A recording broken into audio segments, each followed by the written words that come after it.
Welcome back. This is By the Book, and we're your married relationship coaches. I'm Sent. I'm Sil. And first of all, let me apologize for us missing last week. Yeah. You could just go ahead and blame Sil. He was sick. Yeah. So he didn't recover in time for us to do videos in time. But we are back this week. Yes. And we're talking about Married at First Sight, season 16, episode 11. Mm-hmm. All right. So let's jump into Kirsten and Shaquille. Your power couple. I'm so sad. Only because I feel like they're so close to... The timing is just bad. If the timing for them wasn't off, I feel like they would have still the potential to be a power couple. But at this point, I don't think they're going to make it. This is the first time you're saying this.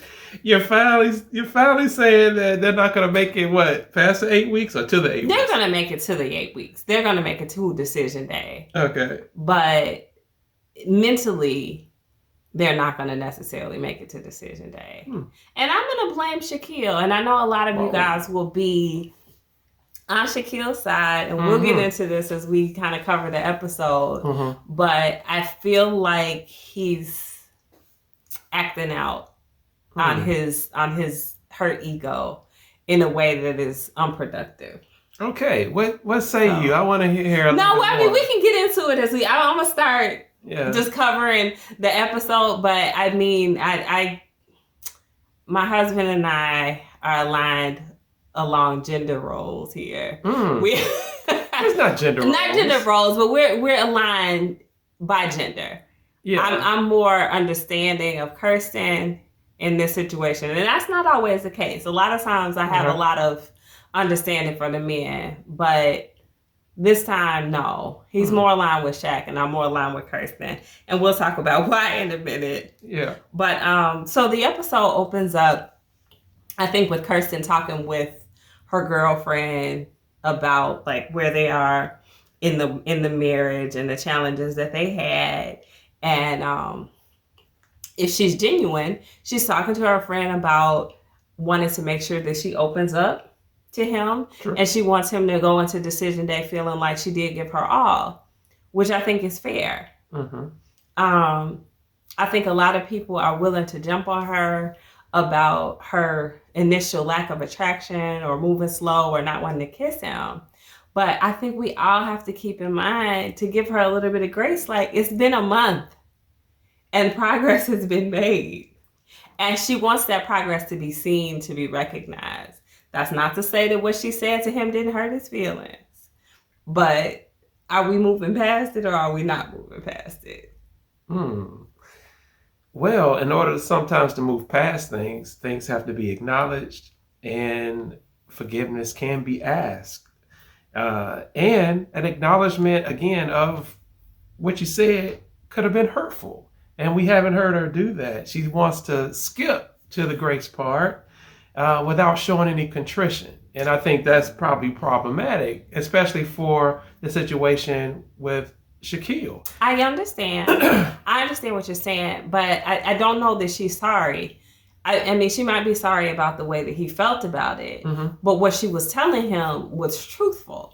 So she probably feels like, well, what did you want me to do? Like, not be honest with you? So I think she's probably in a situation where at least she's not going to be the proactive person and come reach out to him and say, hey, did I hurt your feelings about this? If I hurt your feelings about this, I'm sorry, blah, blah, blah.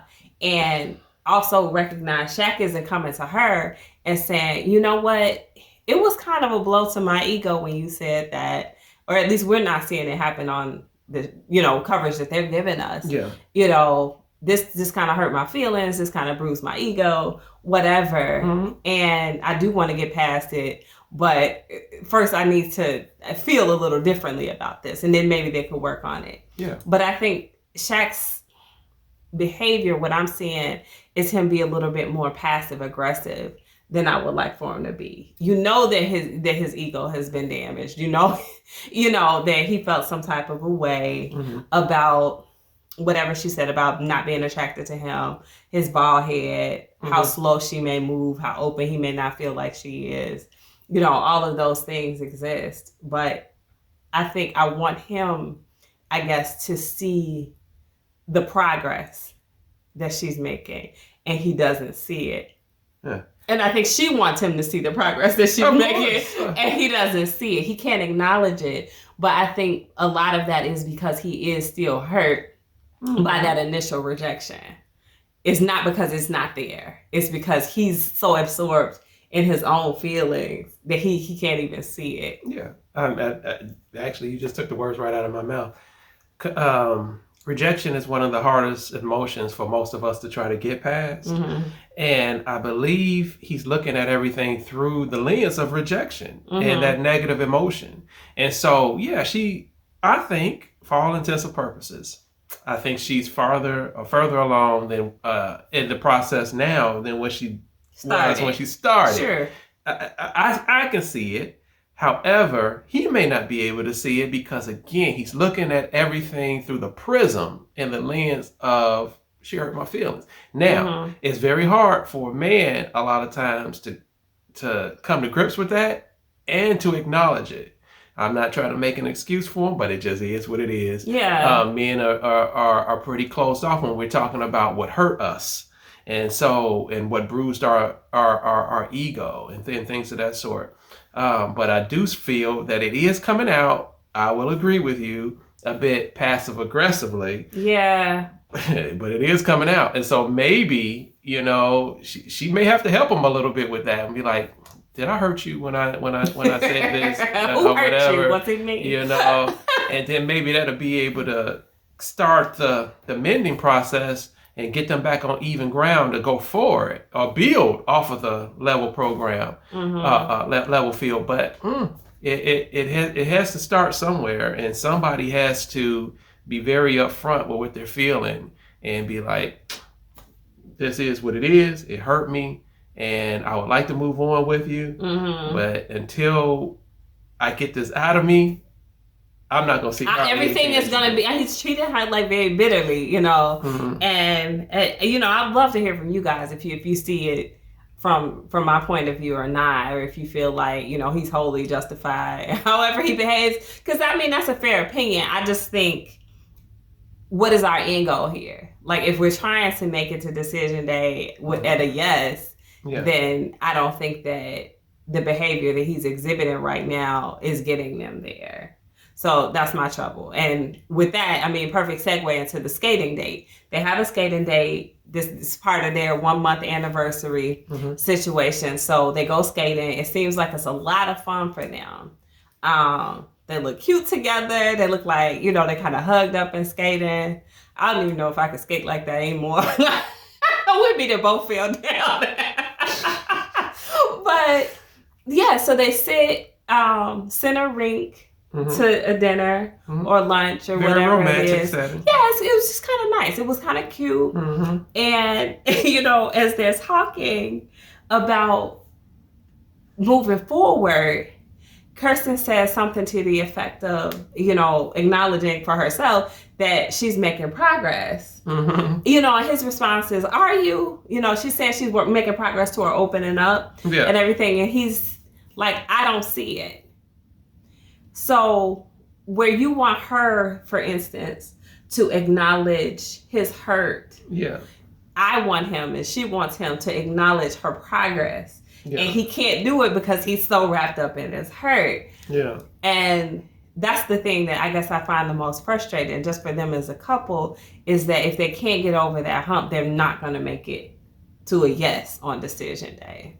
Yeah. And just to back up a little bit what I said earlier, we can see that in his response. It's a trauma response is what it is. Okay. And obviously he's been kind of like trying to deal with this thing on his own and unsuccessfully dealing with it. He's not able to process that hurt enough to where he can move forward with her. And so my thing is he seeing something in private that we're not seing, as far as on the cameras? Yeah, he might be, and he's alluded to that. So my question to you is, Kirsten talks about the way for her to open up is for them to spend time together. Yeah. And I think, of course, she's referencing like a quality time for them to spend together. and that's how she becomes open.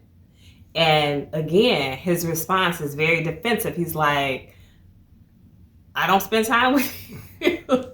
You know, rather than, in my opinion, you know, kind of having a more open approach to it, where it's like, well, you know, I feel like every night when I get home from work, we're spending X amount of hours together. Do you feel like that's not quality time, or, you know, is there something specific you want to do during that time that we spend together? It's kind of leaving it open. I feel like his response is very defensive, and to be fair to Kirsten, I think she's handling his responses pretty well. You know, she's not getting an attitude about it. She's being expressive. She's trying to explain where she's coming from. But again, I just feel like he can't handle these things well. Like, he's not handling anything, I think, in a positive way. Yeah. At this point. So what do you, Shaq, intend to accomplish with this stuff? Because I do think he's like putting pressure on her in a sense. Like, I want this from you, I want this from you, you know, but it's not the type of behavior that's likely to get the response that he wants from her. So what truly are you trying to accomplish here? Are you trying to hurt her back? Are you just in defense mode to where you're trying to push her away? Like, what are we doing? I think in that particular moment, I think he is trying to say that you see yourself one way, but I'm seeing something different. Okay. You think that you've made these strides, but I'm not seeing these strides. But what about the quality time thing? Like, now it's a defensive thing. Like, I spend time with you. Okay, you know? so I spend time with you, but my quality time doesn't necessarily mean to your quality time. Yeah, I'm with you, but if she's talking about, hey, I want to hold your hand and gaze into your eyes, and I want to learn everything about your childhood and X, Y, and Z, but his quality time is just chilling on the couch watching a movie. Yeah, they're not talking apples for apples. Right, and he's I guess less open to hearing that right now, I think, than perhaps he would have been at the beginning of this thing. Yeah, and then for him, he's probably like, here's this another wild goose chase. It sounds like he thinks that she's just making excuses. Yeah, you know, you're going to send me out on this errand, and I'm going to try to make this thing happen, and when I do, you're not going to be any more closer to me than what you were in the beginning. So it's just like you keep moving the goalpost, you keep moving the chain. I'm never going to be able to attain it because you keep coming up with something else for me to do to get closer to you, and that closest never he is around. Behaving like that, but I don't think that it's, at least from what I've seen, I don't see that as being justifiable. I haven't seen her move a goalpost. I mean, I haven't. If you guys have seen it, you know, say it. But I haven't seen her move the goalpost. I just see him being very in his feelings to the place where he's kind of self-defeating at this point. You know, he doesn't even want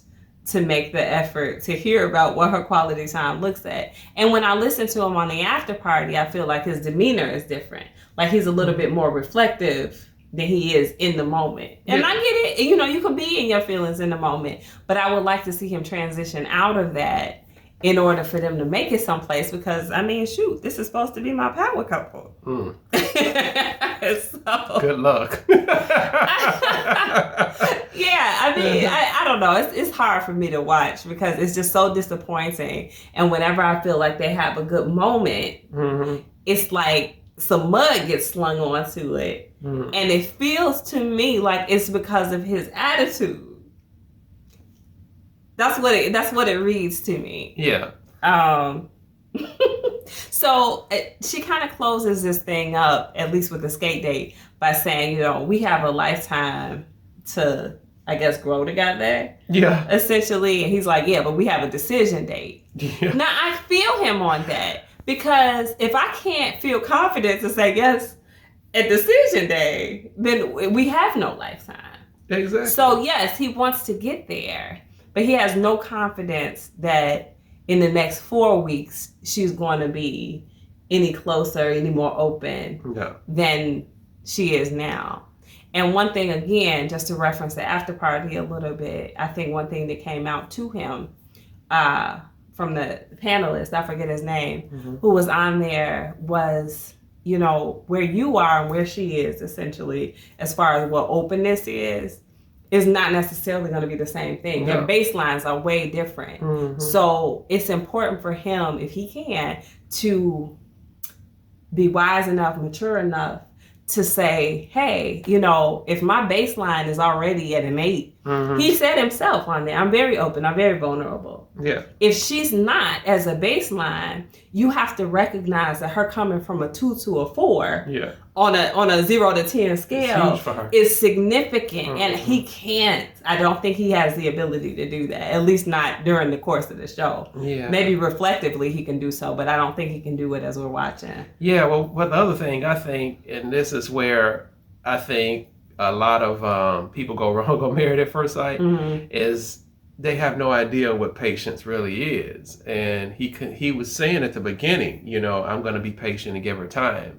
Now, again, I'm going to give a little bit of a disclaimer because we don't know what's happening behind the scenes. So if he's we never do. So. If he's seeing something, if she's like all nice and yes, forever, forever, forever in front of the cameras, Mm-hmm. but then when the cameras are off, she's like, man, get out of my face. You know, like what I'm talking about. If she's like that, and so of course his whole demeanor is going to be different Mm-hmm. on the camera. He's going to be trying to call her out in a passive aggressive way. Mm-hmm. I'm not seeing it. What did you do? You know, tell me, show me, write it down. What did you do? And so that could be possibly some of it, because he did allude to some of that in the after party, that she's different off camera. And so, but of course, we can only speak about what we've actually seen. We can speculate on it. Yes. Maybe we'll do a sidebar. My husband and I have talked about like reasons why there may be a difference on camera and off camera, but I don't want to get into that because that'll take us into a 10-minute long conversation. Exactly. But I just did want to say on patience though. True patience is longer than 4 weeks. You know, it is. And it so really you have to give someone enough grace and patience to be able to allow them to move at their own pace and in comfort. And your comfort is not their comfort, you know. And if you care enough about your marriage, if you care enough about the other person across from you, and you want them to come willingly with you, give them a little bit of time. You know, to be able to come on their own accord. Now, if you're seeing something different, then all right, all bets are off, possibly. Yeah. But, you know, I think it's really important to see that patience thing now. So the last thing I want to bring up is the group dinner, of course. You know, because that was another moment that I guess it all went left for him. It's like she can't do anything right. Where everybody's asking, you know, especially old prying Nicole. I think she think her relationship is perfect. So she's got all the questions and suggestions and all of that for everyone else. But, you know, more or less getting to the point of like, where are the two of them in their intimacy? Yeah. And is there chemistry? And Kirsten is, I think, at least from her perspective, honestly stating, like, there's a little bit of chemistry. Like, there's a little something. Not what Shaq wanted to come out to the group. Not necessarily that it wasn't true. He said that he was blindsided by it. That's what he said, yeah. I don't think he was blindsided by the truth of it. I think he was blindsided that she said it in public, so to speak. So that makes him uncomfortable. He wants to keep things in-house and not feel like his laundry is aired. Now, which was surprising to me because he did reference it as laundry. And I'm like, well, it's not really that bad of a thing to say, you know, like it's a little bit of chemistry. She didn't say this, but I mean, I would have tried to piggyback off of it and say it's growing. And I think that that's fair to say. Yeah. Well, you know, here's the thing. You can't have it both ways and say, I'm going back and forth with him. I can see where he's messing up. You know, I can see where she's missing the goal as well. What should she have said? Let me go to him with this because he did feel like the rug was pulled from underneath him, okay? And so from his perspective, he's probably saying that you and I didn't have a discussion and you didn't clear this with me to be able to share this with the group, okay? From that aspect, I do understand it.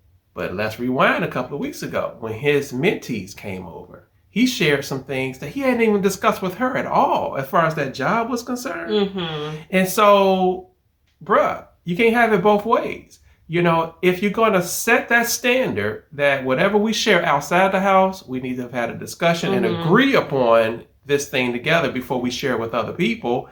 And we're going to rock with that straight across the board, or all bets are off. You can't have one set of standards for her and another set of standards for yourself. And so... Yeah, I didn't even think about that at all. But that's a good point. But I mean, I was coming more from the angle of, I didn't see it as being that big of a deal. And I'm sure she didn't see it as being that big of a deal. Yeah. This is a process that's unique. We're not talking about a couple that's been married and now all of a sudden the chemistry is low. Yeah. We're talking about a couple that just met each other and not on their own accord. Other people put them together. So it's not shocking at all that the chemistry may not be there at the beginning or 1 month in. Even so, I'm sure she didn't think that she had misspoke. And she even asked them when they were having a private conversation, like, what do you think that I said that was so bad, that it's damaging to the marriage? And, that was his position on it. But I think one of the things that you say a lot of times is about, like, people are aware that they're on TV. They don't want to be embarrassed. They don't want to look a certain type of way. And I think that's him in this instance. Like, he's worried about protecting how he looks. Of course. He doesn't want to be embarrassed, etc. And he probably already feels like he's been plenty embarrassed, I suppose, just by the mere rejection. Yeah, he looked like a sucker. Yeah, I mean, I don't want him to look at it like that. I think it's a very natural thing. I think that, and I've talked to my husband about this before too, I feel like the experts should do a much better job at prepping people for the very real possibility that they either A, won't be attracted to the person that comes down the aisle or who's standing there waiting for them, or they won't be attractive to the person. One or the other. It can happen. And I don't think that they're prepared for that and what that's going to mean, because it's a hurdle for sure, but it's not one that you can't get beyond. But if your feelings are so like hurt or initially, I don't know, you're so off put by the fact that there's this small amount of rejection, it's going to set you so off course that 8 weeks ain't going to be enough to bounce back from it. Yeah. Where do they go from here? I don't know, because it's just like he was so stiff with her, when they were sitting down talking after the group dinner and everything. And he was basically, how should I say this? He was coming across as the diva, Yeah, he does. He seems like a spoiled brat to me right now. And it was just like, it ain't all about you. It's not all about you. And the only thing I can hear is, ain't nobody coming to see you, Otis. And so it was just like, it is about both of them. Well, it's about both of them. But I think importantly, to that point, it's like if I move slower than you, which is true, and in our dating, but if I'm a slower mover, then what option do you have but to wait for me? Exactly. You can't make the girl have chemistry with you. True. You can't force it. True. You got to see if it's going to grow. And I guess the biggest thing for him is whether or not he trusts that she's here for that reason. Yeah. Because that's the thing for me that will give me the attitude that Shaquille has. Is if I'm like, you know what? She just came here to be on TV. She didn't come here with any interest in walking away with a marriage or a relationship. Yeah. If I felt like that, if that's the vibe I was getting, then I would have that attitude. I'd be like, you're not about to waste my time and embarrass me on TV. Yeah. But if I felt truly like she was being genuine and she was trying and she was just slower moving than me or less physically affectionate than me, then I'm going to try and trust her and trust the process. I feel you on that. But the one thing I wanted to kind of also say about her is she's got to kind of like come on his side a little bit and understand that just like when she said to her friend, we both can't have our walls up, well, Kirsten, his wall wasn't up. You know, your It's up wall now. has always been up. And so she's got to kind of understand, like, I contributed to having his wall up. And so from that standpoint, what do I need to contribute to get his wall down? Because he didn't start out this process with his wall up. Yeah, but he started off with an expectation that she was going to naturally be attracted to him, and they weren't going to have this hurdle. He wasn't prepared in any way for if that right off the bat knee-jerk attraction wasn't there. Yeah. And that having happened to him just through the whole marriage, of course, and through his attitude toward it all. And again, I'm ready for the experts, if they can do any good, to come in and try to like set them back on the right course. He needs a reset. He does. You know, he has to start from scratch, a little bit more open, because if not, they might as well just do what Dominique and McKinley did and divorce now, because his heart isn't going to be in it. Yeah. You need some time to heal. You need some time to get past it. And he ain't got time. I mean, but she's also going to have to acknowledge that she hurt him. Period. You know, she just can't skirt past it and be like, okay, well, now we're moving forward. No, you need to kind of like come to grips a little bit with what you did, and whether if it was nice, sweet, indifferent, or whatever, he felt a way about it, and you gotta address it. Period. Well, we'll see. I need him to address it more maturely, but fair enough. Anyway, guys, that's all we have on Kirsten and Shaq. Let us know your thoughts on them. I'm sure I'm gonna catch a lot of heat for sounding like I'm Team Kirsten, but that's okay, because you know, I gotta be me. That's all, baby. I got you back. Anyway, guys, drop those comments below. Like, share, subscribe. We'll talk to you all soon. Bye.